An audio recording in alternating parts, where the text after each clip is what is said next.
পুলিশের উচ্চপদে বড় রদবদল, একযোগে ৭৬ কর্মকর্তার বদলি পদায়ন। পুলিশ বাহিনীকে ঢেলে সাজানোর অংশ হিসাবে উচ্চপদে আবারও বড় রদবদল করছে অন্তর্বর্তী সরকার। একযোগে বাহিনীটির ডিআইজি, অতিরিক্ত ডিআইজি এবং পুলিশ সুপার পদমর্যাদা ৭৬ জন কর্মকর্তাকে বদলি ও পদায়ন করা হয়েছে।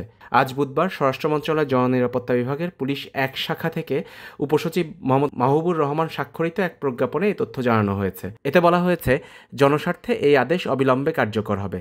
রদবদল হওয়া কর্মকর্তাদের মধ্যে ডিআইজি, অতিরিক্ত ডিআইজি এবং পুলিশ সুপার পদমর্যাদার কর্মকর্তারা রয়েছেন।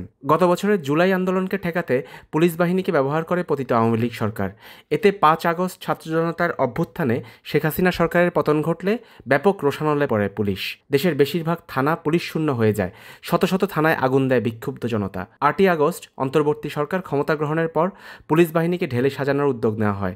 এর অংশ হিসাবে বাহিনীতে ব্যাপক পরিবর্তন আনা হয়। দফায় দফায় করা হয় রদবদল। এই বাহিনীকে রাজনৈতিক প্রভাবমুক্ত রাখা এবং পুলিশ সদস্যদের মনোবল চাঙ্গা করতে সরকার নানা উদ্যোগ নিয়েছে। পুলিশ সংস্কার কমিশনের সুপারিশের ভিত্তিতে এই বাহিনীতে এখনও ব্যাপক সংস্কারের কাজও চলমান।